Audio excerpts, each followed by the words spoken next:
a thick banana under a palm tree made of plastic.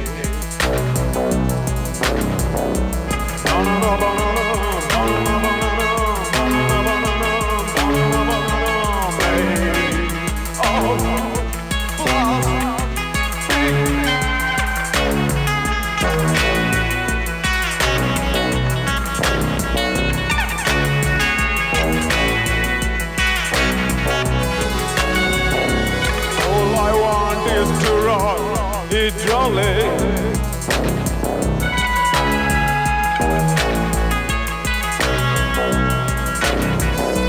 Let me on up to the Adriatic. Everything is dark.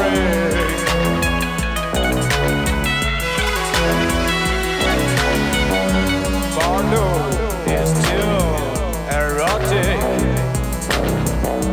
Bartok is still erotic.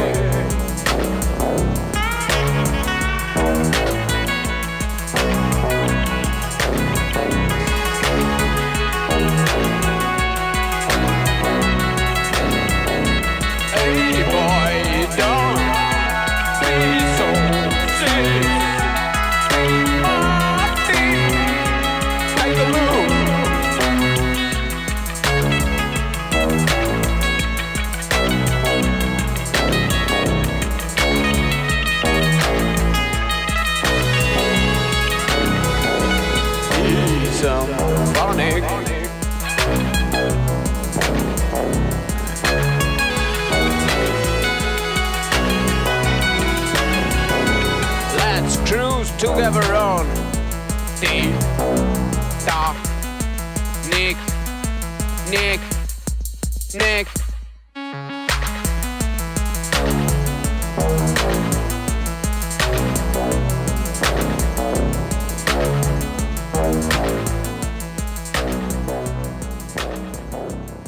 That was Take a Look, and before that, Dirty Hands, both by Martin Dupont. I want to welcome everybody today to Cross Wires. We have a very special show. I'm going to be talking to Alain Seghir from the legendary French cold wave band Martin Dupont, also known as Martin Dupont. And I want to thank Amanda Siegel, first off, for letting us take over the airwaves. Hopefully we're going to do a show that is not only going to satisfy the existing fans of this band, but also turn on those of you who've never heard this amazing music. I'm going to be talking with Alain, and I'm going to be playing some of my favorite Martin Dupont tracks, and especially Alain has also promised to bring some tracks from other artists that inspired him over the years. So we're really looking forward to that. Yamaha, Honda, Suzuki, Kawasaki.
You just heard Hunted by Martin Dupont, and before that, under the voiceover there, was Doron Doron.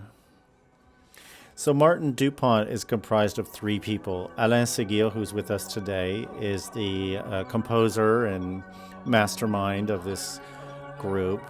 We have Beverley Jane Crew, who's plays clarinet and saxophone. She does backup singing and plays a synthesizer. The two of them were married for many years before splitting amicably, and Beverley is still part of the band. And you also have Brigitte Balian, who has been, along with Alain, the lead vocalist of the group, and I believe Brigitte also plays guitar on many tracks. When they disbanded in 1989, they each went their separate ways, and Alain, who's with us today, launched himself into a very successful surgery career, so we'll get into that with him. And music-wise, they basically put out a single and then 3 albums and a little mail-order cassette thing. Since then, there have been at least an album's worth of unreleased materials that appeared on various box sets. But astonishingly, in 1989, they disbanded and each went their separate ways.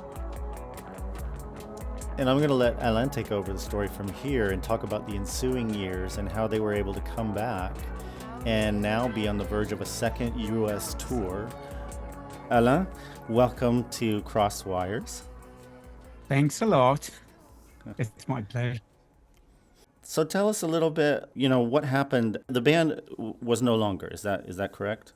Yeah. In fact, I was the heart of the band because I was the composer, and I was the one doing all the technical stuff, recording, producing, and so on. And I was a medical student at the time, and I was doing both of them at the same time. But it was a rough time, a tough time, because I started very early in the morning working in a laboratory to get some money from 6 o'clock a.m. to 8 o'clock after the hospital, after the university, and then working at night on Martin Dupont. So it was a time, being a surgeon, you need to react in real time. You can't go back on your books and so on. So I decided to stop everything and to concentrate on my work. And I thought that I would buy back all my instruments and so on. I said, I'll get more recent and performing machines. I ended up being head of big department of ENT surgery in a main hospital. So I was passionate, like for music. Mm-hmm. And I compensate buying a lot of records. Yeah. I've got more than 10,000 records. I've got no clue. But I used to buy a lot of records during that period. Beautiful. And then one day I received a mail from a girl called Veronica Vzeka from New York. Mm-hmm. And she said, I love your music. I want to reissue it and so on. I thought that it was a friend of mine doing a joke. And she came to me in France. And it was the beginning of the new story. And I was surprised to see American bands really fan of what we are doing. And are you kidding? I was surprised because for a Frenchman, American or English are the king of pop rock music. So I couldn't imagine to get a room in that field. And during the some years when she came to meet us, first of all, the thing was increasing on her own. There were a French label doing a compilation, and we had in the papers the Black Diamond of French New Wave, things like that.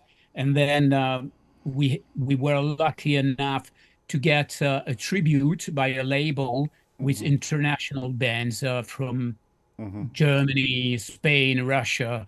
I didn't understand how come we could have spread like that. Yeah, and so you're talking about the Broken Memory compilation album, which is a tribute album, and it has basically bands and artists from all over the world covering your work. If you don't mind, why don't we just listen quickly to a couple of those?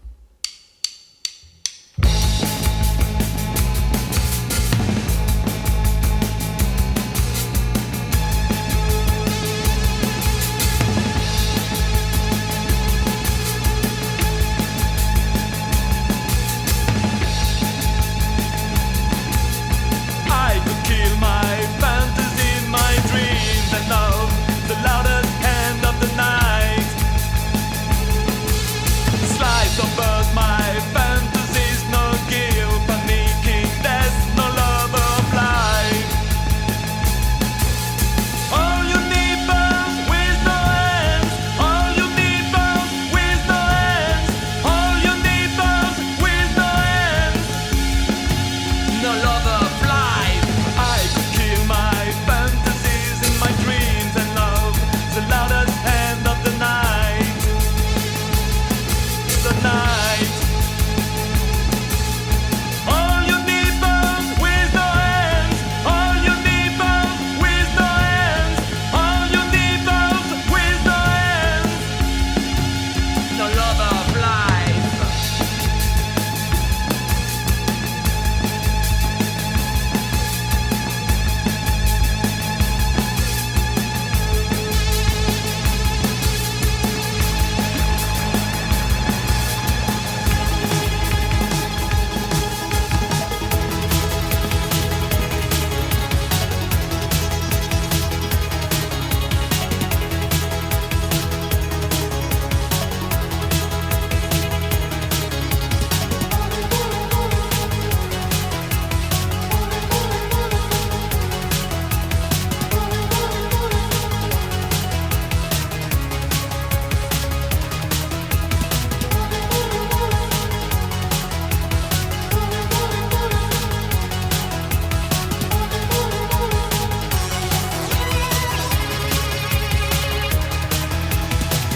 Your country's so far away, and your money's gone away. I would like to touch her hand. I would like to touch her again.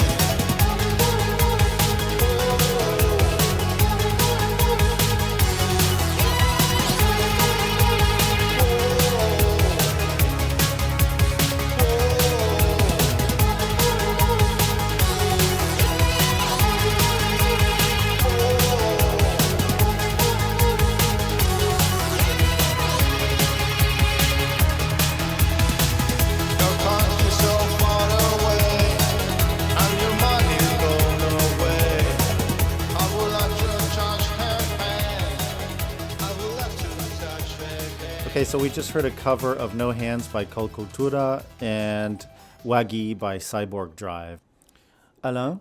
So yeah, so like you disband in 1989. I don't know, something like 30 years go by, and suddenly you have these people from all over the world that are familiar with your music, in the are in love with your sound from many years ago. Maybe let's get into your sound then. So I know that I think I've read that you started recording on a 4-track and that you lived on this property, a farm or something that was, had the benefit of not having any neighbors. Yeah, yeah, I did it with a 4 track and just at the beginning, small synthesizer.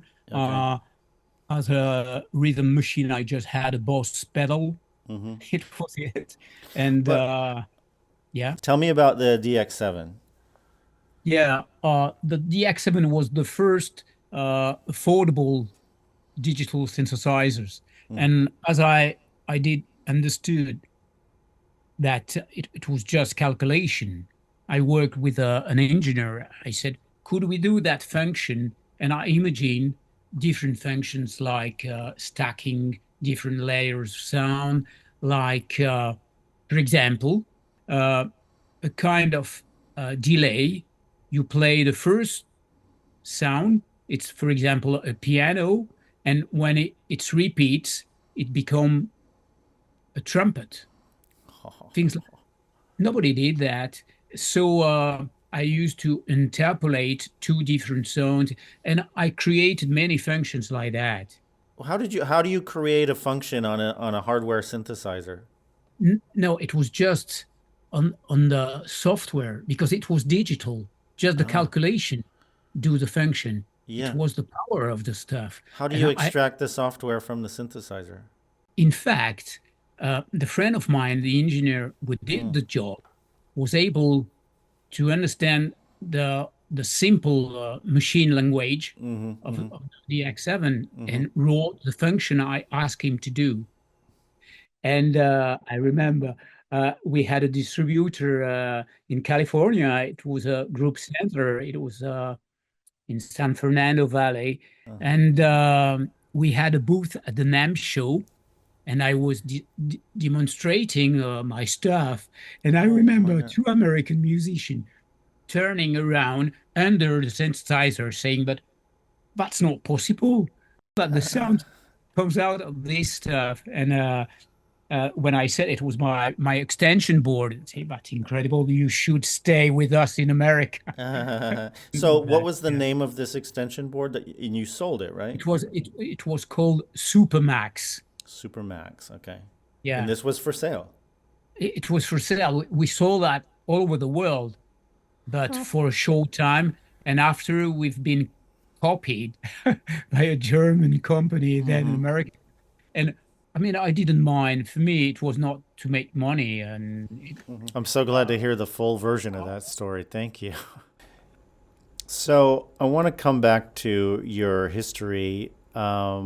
You disbanded in 1989, and then Veronica Vasica from Minimal Wave contacted you in what year? 2010. So that had been, what, 30 years after you stopped being a band? Yeah. Wow.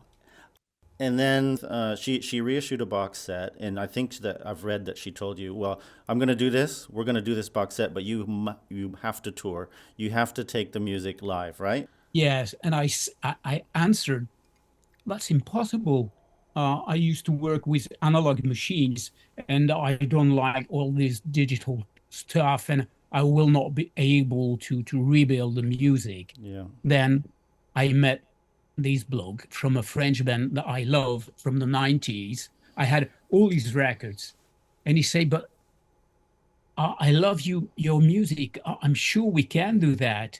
And he started working with the new digital instruments, and he played me an unfinished song. The song is "Love on My Side." I made a first version, but it was not really finished.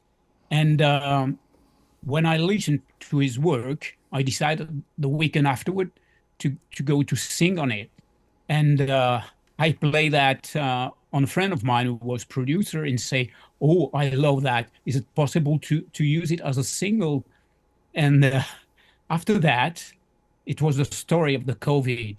So I had the opportunity with this guy to work music, and we started to prepare the possibility to make concerts. But in fact, we did a new album. I mean, a reconstruction. Yeah. I call that Kintsugi. Yes. Everybody know that Kintsugi is the art of rebuilding broken ceramics with gold. Yes. And for me, it was not just an edit or a remix or what. It was recreating with a new soul and with new musicians. And great. And let's talk about that, Kintsugi. So these were all remakes of older songs that you had. So there was no new compositions. This is amazing album because at least a couple of them, I want to say, The Light Goes Through My Mouth. Yeah, The Light Goes Through My Mouth and Top of the Pyramids are really evolutions sonically. And with you start to hear the lushness to these mixes, and we're going to listen to The Light Goes Through My Mouth right now, And I want to also just move into a couple of things you sent me, which is very, very exciting. Works in progress that you're working on now for a new album. And these are new compositions, which is incredible, right? It's like 45 years later, 40 years later. They blow me away, quite honestly. So we're going to you sent me one. This song is Reality. It's a brand new. So we're going to play The Light Goes Through My Mouth from Kintsugi, and we're going to play Reality, which is an excerpt from Reality, a work in progress from the new album. And then we're going to play one that is called Time Ferber. Is that correct? Oh yeah. Ferber was a studio in Paris. It's a big studio for film music and so on. Okay. And the song is called Time. And so it was recorded in Ferber. It's why it's written like that. But the song is Time. Okay. Here we go. Let's listen to a track from Kintsugi and then two new ones from Martin Dupont.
I'm so sorry. We can only play short excerpts of those last two songs.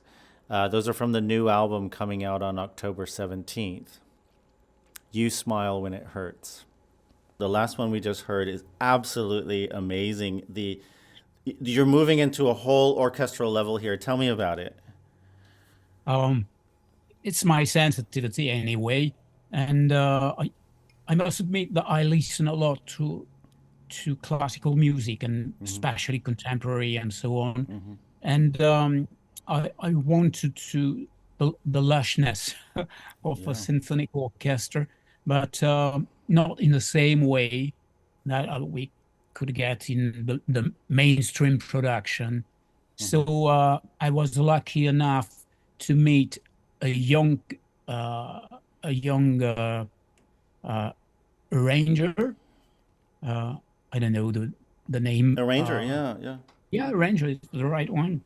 And he was young, but with a huge musical culture and very open-minded. And we worked a lot because I wanted a sweetest version of what I could have done with synthesizers, and to go ahead. So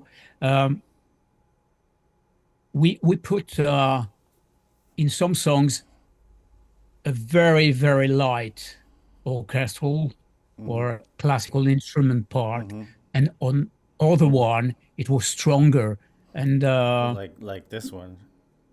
Yeah, and you see, you have listened to a short sample of Reality, quite synthetic, and then Time, which is quite orchestral. Yes. Okay, well, speaking of some of the music you love and are inspired by, you've mentioned having bought many, many records while you were going into medicine. You've brought a few tracks for us to listen to today, and we're really excited, so let's just listen to a few.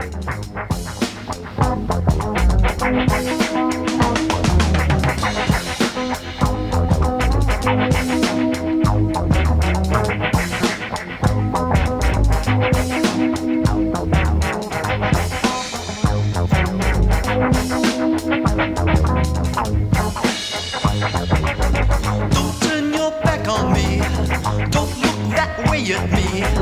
Watch what you say to me. Don't you know just what you do to me? Don't you know just what you do to me? Don't you know just what you do to me?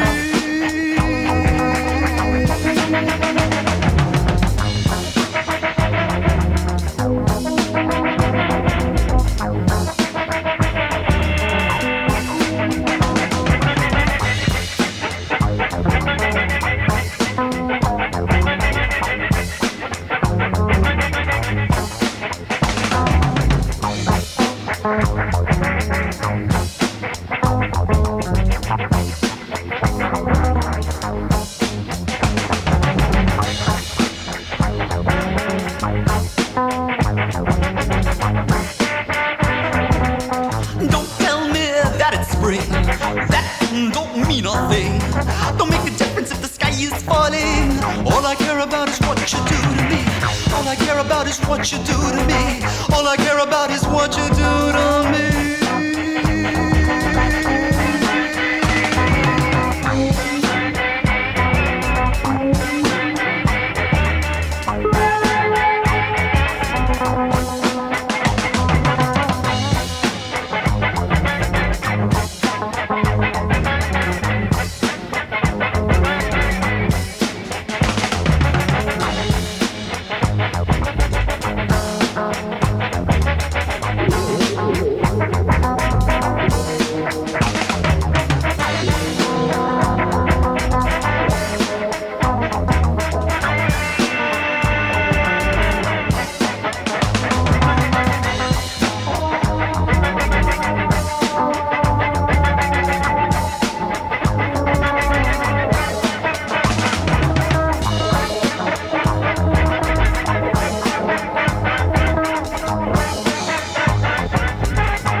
all I need to know from you. I'll find out all I need to know. All I need to know. All I need to know.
dogs crying for water. I wanna see the fish go belly up in the sea, and all those lemurs and all those tiny creatures. I wanna see them burn. It's only 4 degrees.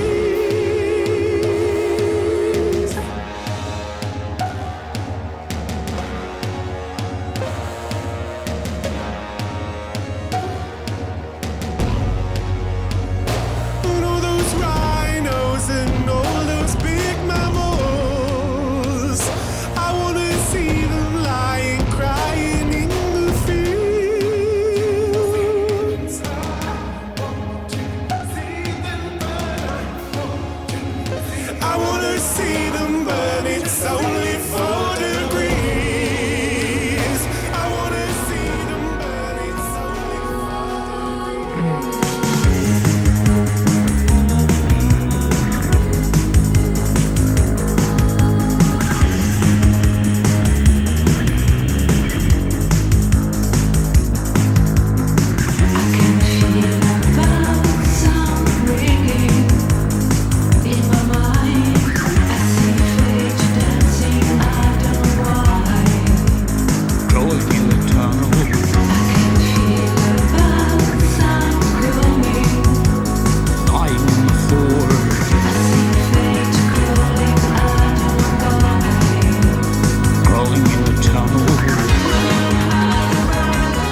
that one, folks, is a totally kick-ass song that's going to be on the new album, Dark Tunnel by Martin Dupont.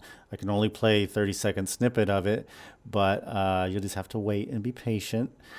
Before that, we heard Anohni with 4 Degrees. We heard Bel Canto with Intravenous, and we started off the set with Indoor Life, Voodoo. Also, for those of you who aren't clear on it by now, Martin Dupont is the name of the band that is headed by Alain Seghir, who is with us today. Martin Dupont is a generic name. Both Martin as the first name and Dupont as a last name are probably some of the most common names you'll find in France. So, Alain, I wanted to ask you about your singing style. You have this voice sometimes that's very romantic and heartfelt, and other times you have a kind of a tortured and strange style. Is that a conscious thing? Is it an alter ego? I know you spoke in some other interviews about being inspired by The Residents, among others. Yeah, about the singing and the lyrics, I'm inspired by nobody. It's my straight feeling. I mean, this is only one character with too much sensitivity in a way, and maybe too much strange in another way. I was in very strict boarding school. Often I was punished because I was a bit different, and I used to go in a corner of the boarding school inventing songs in my head just for my own, just to stand up this mess. Yeah, I could speak to my psychoanalyst about that. Yeah, you have a song, my Analyst, Assez, which I love. But that's very interesting about what you describe as having come up with a way almost of coping when you were young, and how it's turned into such amazing art. And you're very lucky to be able to do that, to hang on to pure feeling. Yeah, in fact, it was my kind of anxiolytic. Yes. In English, that would be anti-anxiety. Yeah. Yeah, because sometimes I felt very sad about life, about love, about everything, like everybody. And for me, it was the best way to manage that, and I felt better. Sometimes I was just walking on my own. Mainly, I used to construct the songs on my own and play that to the girls afterward. And I remember hearing me crying in the middle of the song, but it was on my tapes somewhere. I mean, it was a real sincere expression. I wasn't an artist creating. I never felt like that. Yes. Oh, okay. It was just my sensitivity and the way to manage that.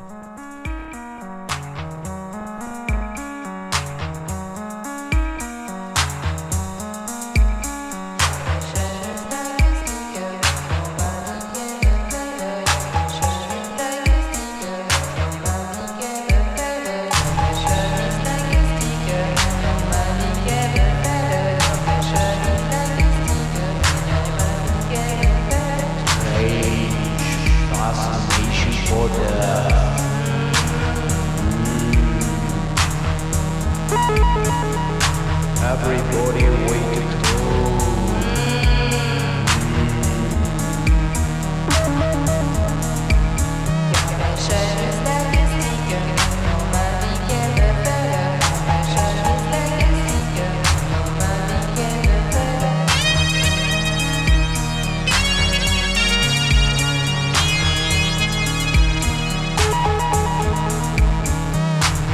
I'm looking for the boss.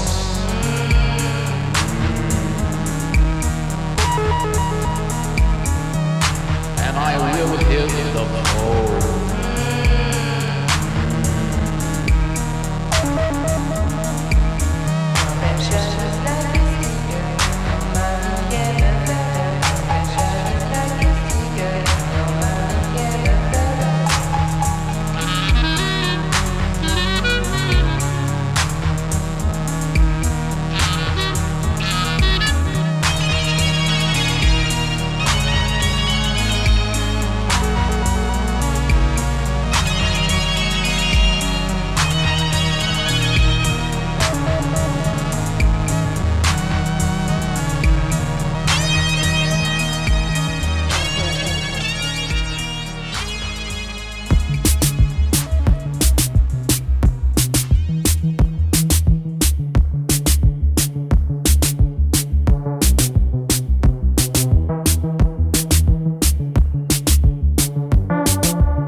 We just heard Lonely in His Farm from Martin Dupont and Your Passion, which was their first single from 1982. Yeah, I guess what you were saying earlier about not feeling like you were an artist creating, I was thinking, I guess it reminds me of someone like Ian Curtis, who kind of, I guess, created his own world and lived in it, and as a way of just externalizing his internal dialogue. And I'm glad it hasn't destroyed you. You look healthy. You look amazing. You're on tour, and I don't know. You seem like everything you touch is successful. I mean, also in terms of your surgery career, and right. I mean, I must admit, I've got a good feedback. I mean, the most significant for me is that all the doctors ask to me if they've got a problem. So to me, it's the signature that I'm not too bad. But you've turned into the analyst for the doctors. As I used to say, I'm a real passionate, and I would have been too lazy to succeed there if I wasn't passionate. I love what I do, and I love humanity. I love to share. I love to take care of babies, young children, and an old person, and I love all the kind of surgery. Maybe the cancer, you have to take care and be very empathic. But the functional, when you've got somebody crying because when you operate him, he can hear as he never did before. You've got this kind of satisfaction, which is very motivating.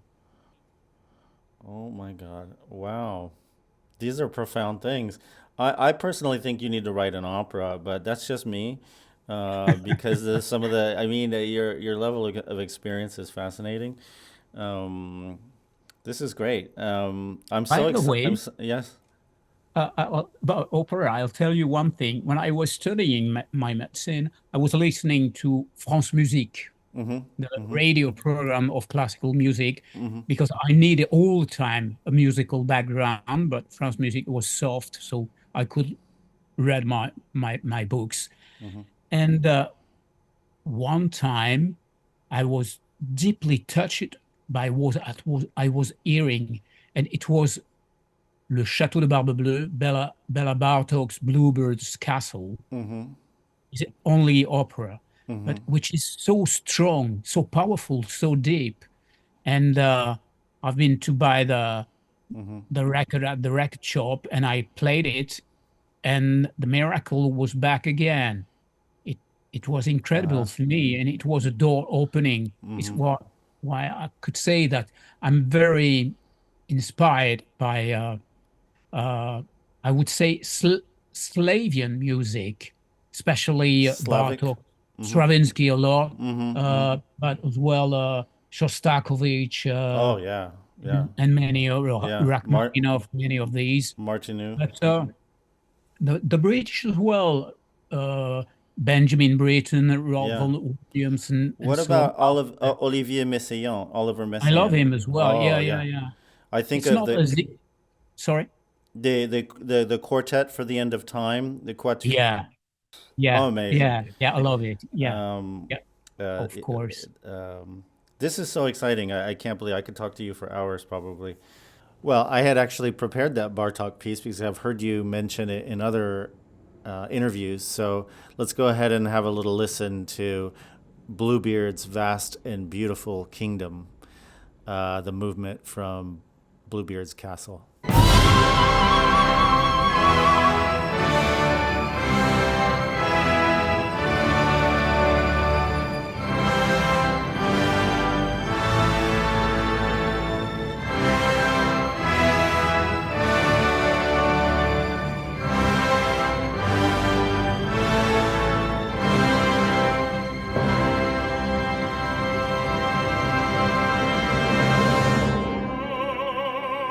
Vast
sleepy all day long.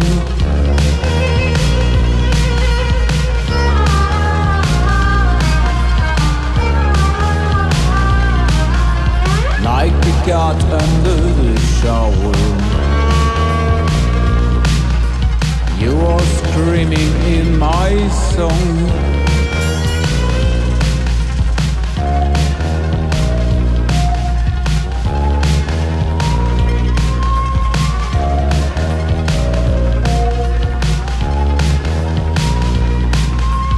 Like a buzzard on my shoulder,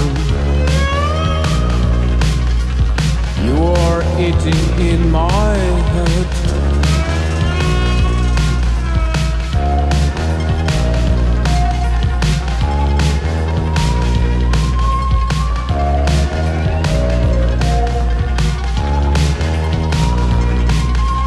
Like a black mouse on the table, you are running in my mind.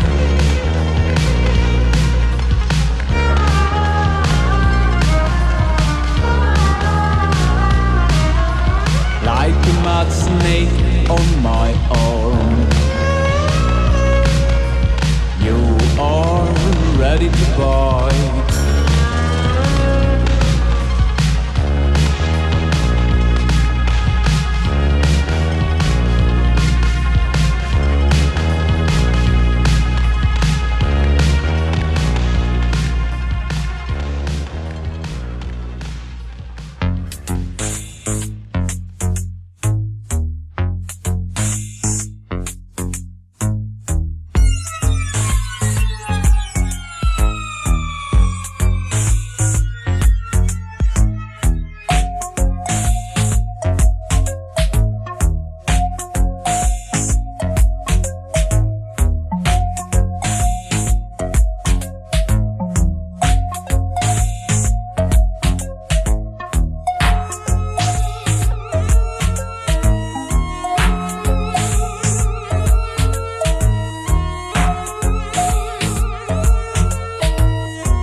Keep the earth away, the bones is fear the light, is fear the light. Keep the earth away, the bones is fear the light, is fear the light.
We started off that set after the opera with Like a Lion by Martin Dupont.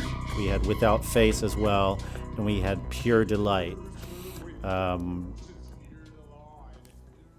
That's incredible. Especially your sense of rhythm is outrageous. I think one of my questions that I had written was, you had music with quarter beats, eighth beats, 16th beats, all at the same time. There's this kind of propelling thing, but where does your rhythm come from? I know you're a bass player, right? Yeah. I used to play fretless bass. But no, the rhythm maybe came from my taste from different stuff. I listened to Asian music, Indian music, and Oriental music, and at this time it was not that popular. And I said, but if I feel that Indian structure, nobody could refuse me to put that in what I feel in the music. So I don't want to close my window on what I feel. For example, on the sample that you've got with this brassy orchestral song, I put, I don't know why, just 2 seconds of reggae type rhythm. Nothing to do with the songs, but integrated in the song. It's a kind of winkle, a magic winkle in the middle, just like that. Not reminding you this is reggae, it's just a gimmick. No, not this way, but slightly under layer, you can feel it. But I can't explain that. Amazing. So this is great. I mean, I want to ask you a little bit about your music making. Okay, a few questions. Do you start with a melody in your head? Do you start with a bass line or a guitar part? How do you compose? In fact, I never think about the music and any construction before. I've got in front of the machine with my feeling of the day, and I goes. And any echoes in my heart of the melody make me working on it. And then I build the rhythm and then the vocals, always spontaneous. It surprises the rest of the band that I always do that one shot. Always spontaneous. Everything, the melody and the lyrics of the singing one shot each time. I'm sure there are mistakes. Sorry for that, but it's I don't know. It's my way of working. I like the spontaneous. Everybody could work a lot, and to end up, especially with digital machines, making your voice perfect. Yeah. But spontaneity, it's difficult to reproduce with machine. With machine or staring at a screen, I don't know. But do you compose in front of a computer nowadays, or no? Now, I've got basic IDs. Thierry helped me a lot. He started constructing the songs, and we shared the IDs together. And afterward, I put my voice. And a great thing about him is that he trusts me for the final touch. He used to say, if you don't put your fingers in the story, it will not be Martin Dupont. I agree. So, yeah. So sometimes he looks like a pop song, not bad, quite good. And I put the weird stuff that I feel, and it happens that he say, "But aren't you crazy? We can't do that." Yeah. I say, "Yes, we can." Yeah. And even with the arranger, this young guy, very talentful, I remember working on the mix with him, and he said, you cannot do that. This harmonic is wrong. I said, yeah, but it works for me. And this is a classic trait of genius composers. Like you're nice. I didn't Brian know, Wilson I or can do different. I can do differently. Yeah. Let's listen to some more music, and we'll get right back into some discussion.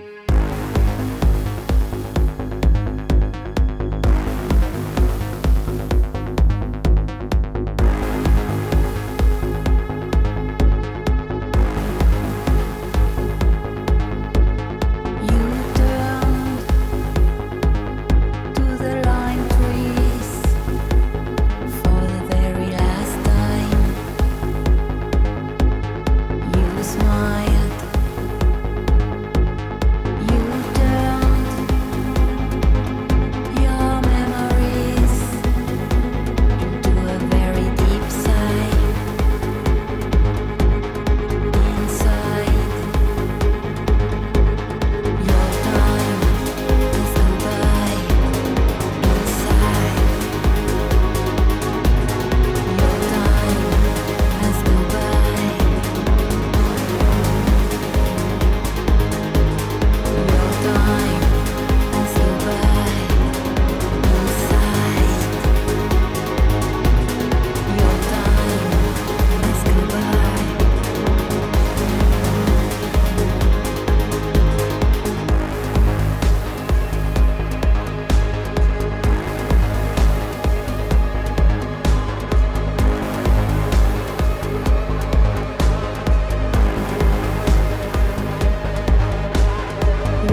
Tell us about those two pieces, Alain. When I met my wife, I gave her a cassette with a band on a side and another band on the other side. It was a cassette I liked. And then I was invited to a private concert of the first band. And in this place, I met the second band. And this band are the people who play with me now. Oh my God. And who's that band? The first one is called Collection d'Arnel Andrea. There's a kind of beginning of the 20th century Ravel, Debussy spirit. Wow. They call that kind of touching pop.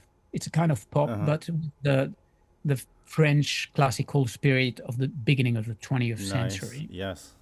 Very original. The other one is called Rise and Fall of a Decade. Of a decade, okay. And they were quite famous in France in the 90s. It's a very elegant pop.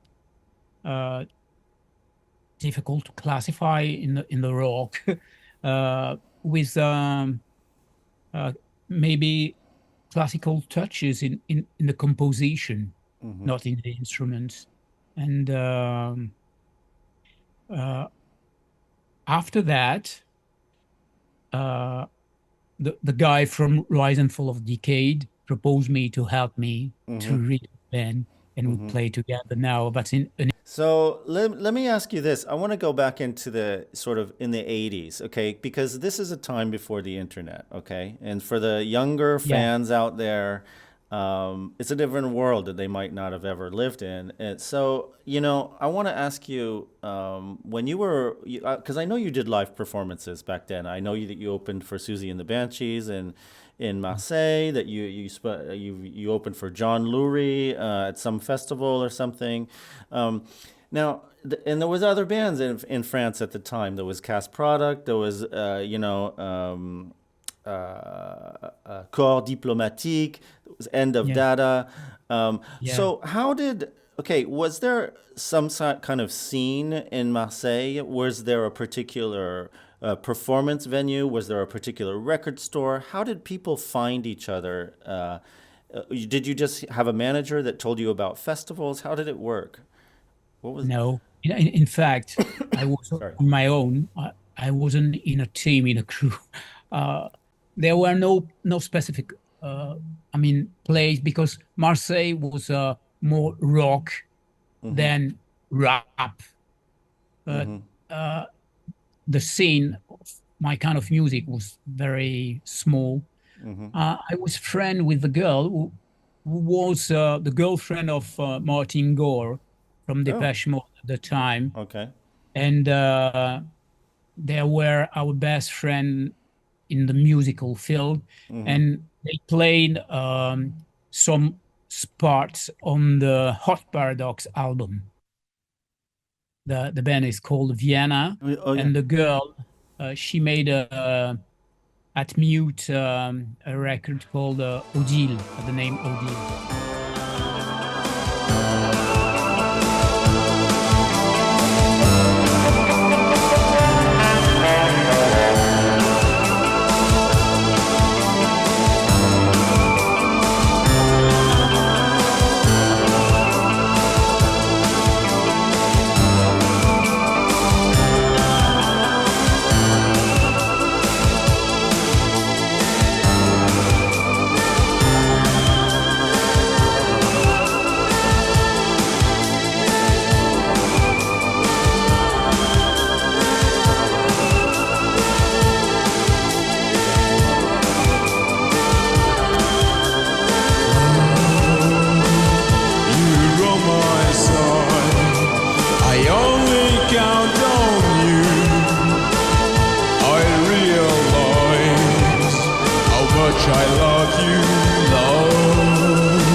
I love you.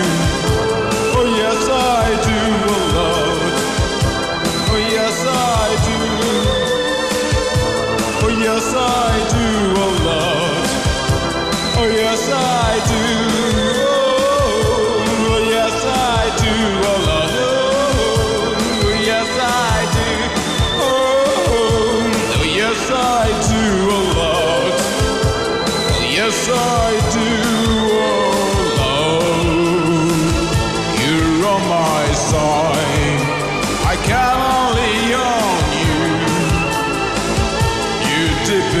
side. Oh yes, I love you, love. You're on my side. I only count on you. I realize how much I love you.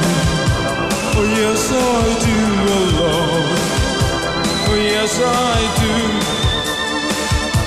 Oh yes, I do, oh love. Oh yes, I do.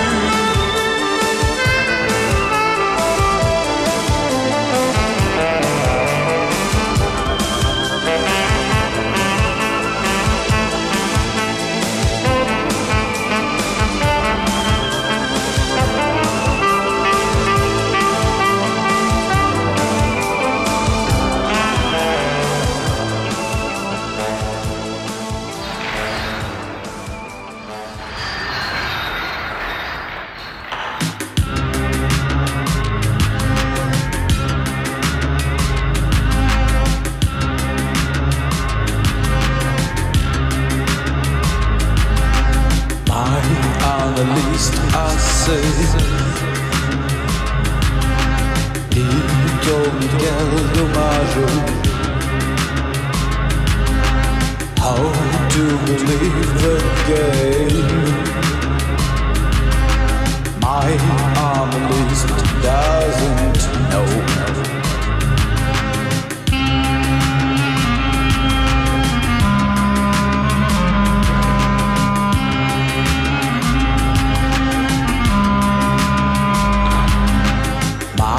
Analyst, Assez.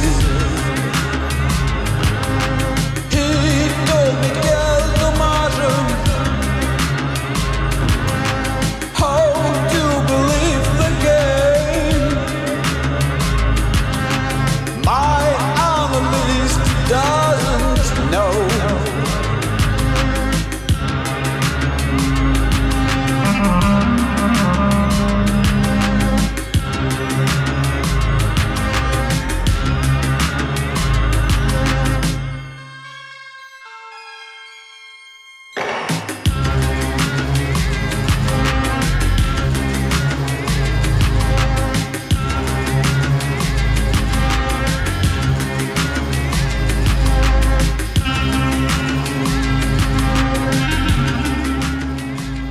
We just heard Love on My Side, followed by My Analyst, Assez.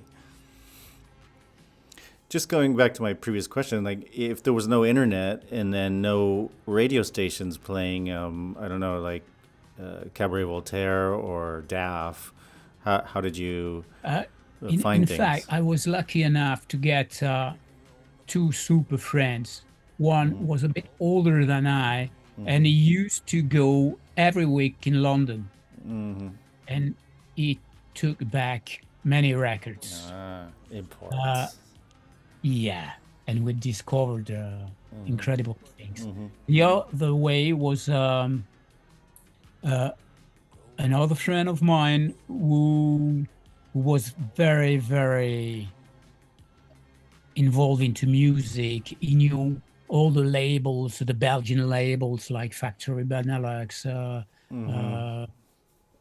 les disques du crépuscule, l'invitation du suicide. Yeah.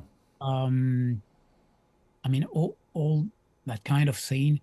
And he was the guy who decided to make an association to produce our first single, Your Passion. Your Passion. Yeah, they decide to make with friends an association, and they produced our first record. And so you had your fans already. Another way to discover music for me, it was easy and lucky, is that Beverley worked at the Fnac, which is a main record store in France, and she had the possibility to take records to listen to it. So I was greedy to discover many things all the time. I'll bet you were. And I remember personally, even back then, you could go to the library and discover music. You could check out CDs. Yeah. Yeah. I ask these questions not because I feel like there's no way to sort of, break the secret of what makes Martin Dupont, because I know that you maybe you have a huge record collection, you have a huge passion for music, but your music is unique, and so I don't think there's any kind of formula to say, well, you got to listen to this, you got to do that, you got to buy this classical music, that jazz, and you're going to sound like Martin Dupont. There's no way. Yeah, I must admit. Yeah. And whereas there are, in fact, the musical sensitivity is made by little stuff, little experiences in your life. For example, I remember very young walking in the Arabic area of Marseille, listening to the people singing their music, playing their music in the bars, in the street, could have, in a way, influenced me, because I like that. They play for the pleasure with a lot of heart. And there are many small experiences like that. It's like when I spoke about Bartok's opera, the music came straight to me with a lot of emotion. And I realize when I speak with fans, obviously I never felt as a star, but I'm so happy to share with fans because we feel that our hearts are in connection in a way, by the echo of the music and the sounds in our sensitivity. And for example, we were speaking about my medical activity as a surgeon, but I realize, speaking with fans in some concerts, that I can do wellness for people with music as well. I remember when I play in Warsaw in Poland, this girl she was from Ukraine or Belarus, I don't remember. Anyway, she said, you saved my life. I had a nervous breakdown, and your song Love on My Side helped me so much. And you say, how come? But it did happen. She felt that. And she was crying during the gig listening to that. So for a time, I thought that being a doctor was much more important than being a musician. But to me, the same. And I don't want to stop. I don't want. I wouldn't want to stop again to play music. It's as important for me, and maybe as important for other people. I hope so. Maybe. Yeah, I totally agree with you in the sense that I think that music as a nonverbal communication. I mean, you are like a preacher basically in a kind of just a more evolved religions. You're a conduit for love and creativity. And it sounds like you're happy to be that man, which is wonderful. They hopes the bloody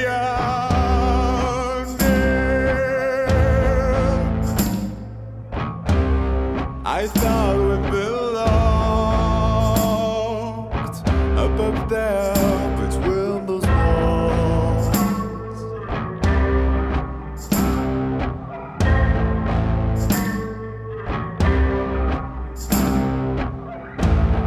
I've been seeing the beauty of shapes in your headlights. I've been seeing the deer's heart, which staring at the past. The Lord.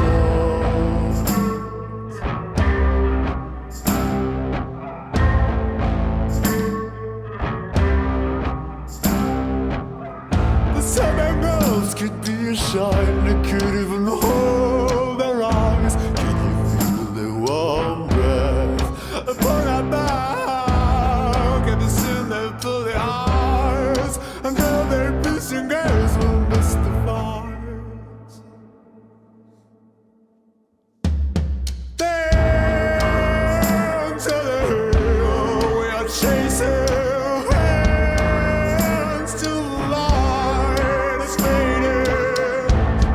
Have you seen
Okay, we just heard Barlin, Deer Fight, Wild Beasts with Wanderlust, and Ollie with Far. Those are some of Alain's curated tracks for us today.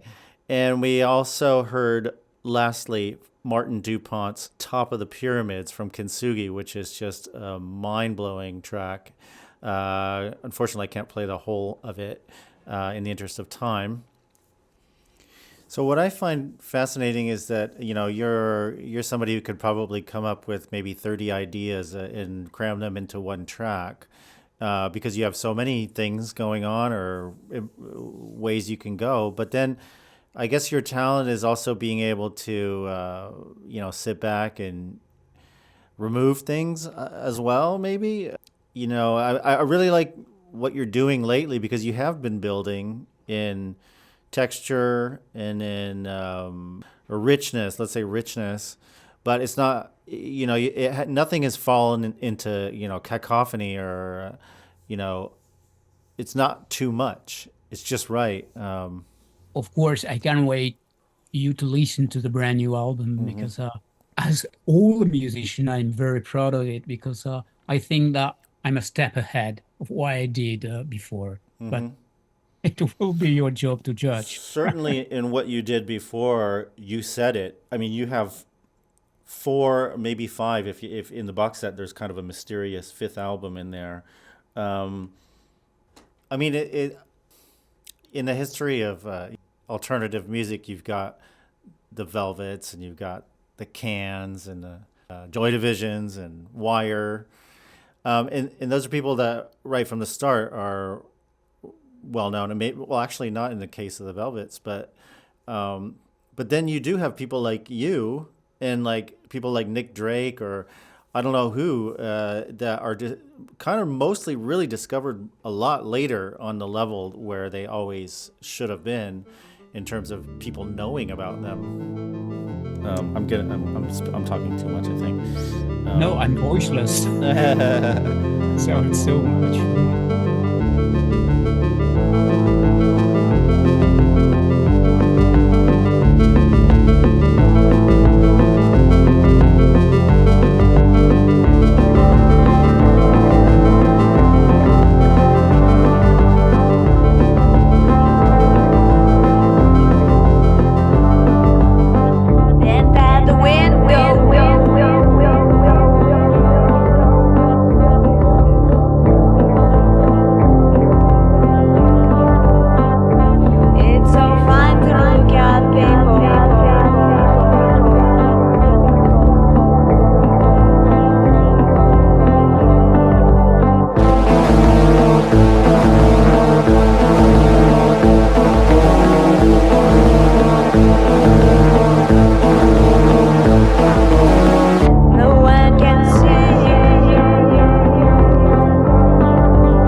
syncopation. Tell me what you feel, a frustration. Tu t'enfermes dans la nuit, des prémices de l'ennui. Tu recherches des délices, ton cerveau comme un calice. Memories for the future. White Centauri for- And that was Bent at the Window, starting off that set. And then we moved on to Other Souvenirs. I know you collaborated with, you did one track with Drab Majesty, right? Cultcultura at the time, and yes, and we plan.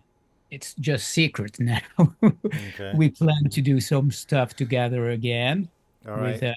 Linko, with Sean McBride from Xeno and Aucklander and Martial Canterel. Okay. And maybe as well, Veronica should have contact him with Black Marble as well. I know he's a fan. Wow. I read that on Rolling Stone magazine. Wow. That Martin Well, I'm Dupont, was his inspiration.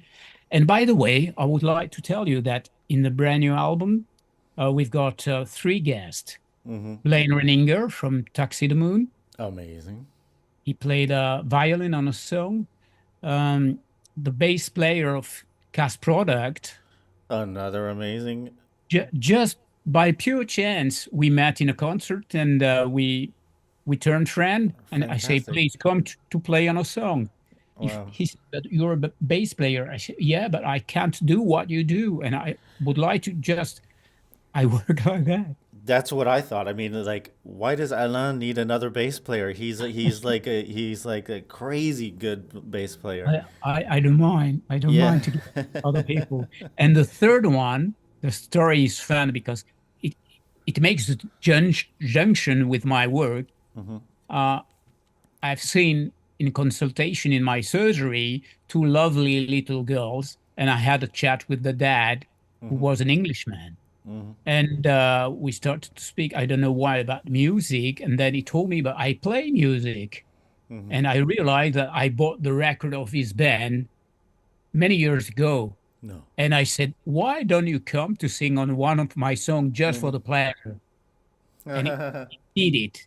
He's called Louis Evans. And he's very talented. And he gave on this song a kind of Manchester spirit in a way.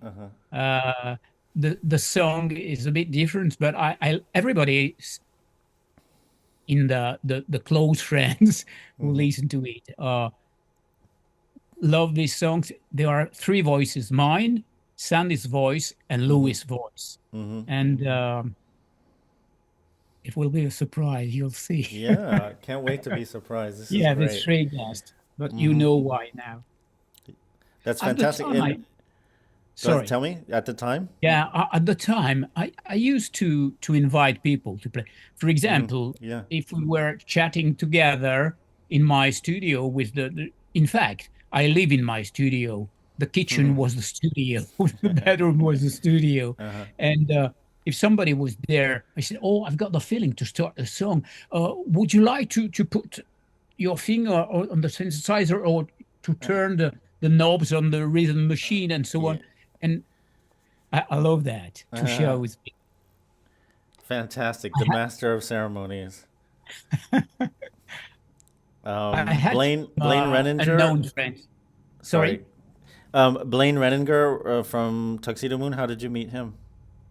I had a friend. I still have a friend, Gilles again from Brittany, but he lived a long time in New York, and he knew the trendy scene and the underground scene.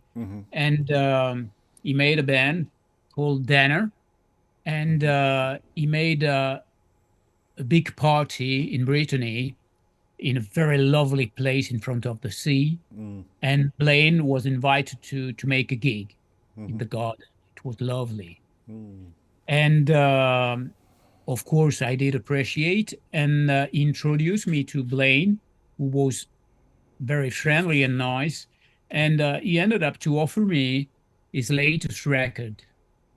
And 2 years after, I asked him if he would like to play on one of my, just for my pleasure, for the feeling. I was a huge fan.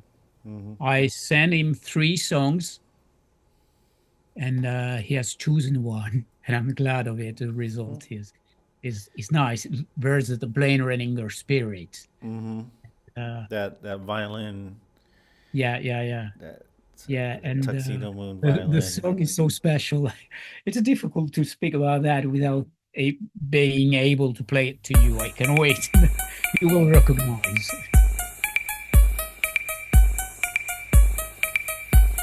Subodore à l'instant d'un éclair foudroyant, transe près intestine d'une raison divine.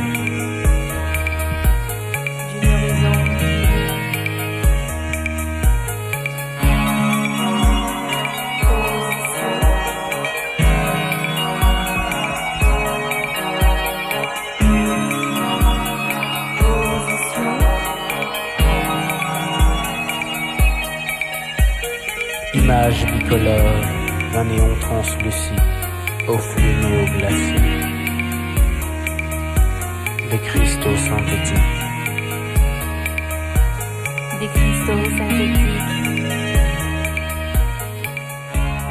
Okay, that was Position by Martin Dupont. Sorry, like all of the tracks today, I'm fading them out a bit early so that we have time to fit it all in. When do you start the touring? The tour of America? It should be. I don't remember if it's. I'll check on my. It should be the October 26th in Montreal. Okay. I don't feel prepared physically. No. Yeah, with the jet lag, and it's not that easy, but I've got the enthusiasm, and the public is so nice. Unlike. Well, let's hope the public gives you all the energy, extra energy that you're missing. And I wish you good luck. And I want to thank you so much on behalf of not just me and Amanda Siegel, but all your fans who will find, hopefully, this interview on the internet as well, and find some golden nuggets from you. Thank you so much, Alain Seghir. Thanks a lot, Eric. You're welcome. Thanks. So after I finished saying goodbye to Alain, I realized we had a couple of exchanges in French that were probably interesting to a few of the fans out there. So I'll play them and then I'll translate. Une petite parenthèse, j'ai vu dans les questions, tu as été interpellé par la guitare sur Take a Look. Bon, c'est moi qui l'avais faite. Ah bon? Ah Donc, ouais. je suis pas guitariste, mais bon, je l'ai joué. Hein. Et, non, elle est folle cette solo. guitare. So Alain basically confirmed a question that I had asked him that was, who played the guitar on Take a Look? And he confirmed that it was himself. And I find that guitar solo to be so wonderful. But yeah, it was basically him. He said he doesn't really know how to play the guitar, but I'll leave that open to interpretation. Le brand new album, mais la base des morceaux, c'est Thierry qui a exhumé des cassettes à moi parce que j'ai fait des centaines de morceaux qui n'ont jamais été utilisés. Ah ouais. Donc, il a mis au propre des idées que j'avais eues et après j'ai finalisé. C'est pour ça que les morceaux restent fous. Il a utilisé des centaines de samples Non, pas des samples. J'avais composé des centaines de morceaux et j'ai plein de cassettes où il y a des morceaux. Okay. J'enregistrais quand je m'amusais, j'enregistrais. Je finissais pas les morceaux souvent. D'accord, oui, c'est normal. Je faisais plein, je créais, c'était fou. Et tu les as donnés J'ai dit à Thierry, si tu veux écouter mes cassettes, il y a des trucs pour des bases. Et lui, il a halluciné, il m'a dit, oh, putain, ça c'est incroyable, il faut qu'on fasse un morceau.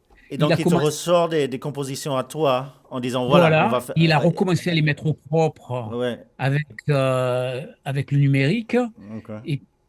Et puis on a restructuré. Et il y a des morceaux où on est parti de zéro, mais il y a plein de trucs. Et j'en ai encore. Et lui, lui, il a déjà envie qu'on fasse l'album d'après. C'est incroyable. in the last little exchange there was basically he was describing the process for the new album, in that he had given Thierry Sintoni, the keyboard player, a box of like hundreds of tracks that he had recorded back in the day, at least snippets of tracks, and that Thierry has been going through these and just pulling things out, cleaning them up digitally, and presenting them back to Alain as ideas for upcoming work, including some of which that appears on the new record, You Smile When It Hurts. And the same Thierry, of course, is saying we have so much material, we should just go ahead and do a new album as soon as possible.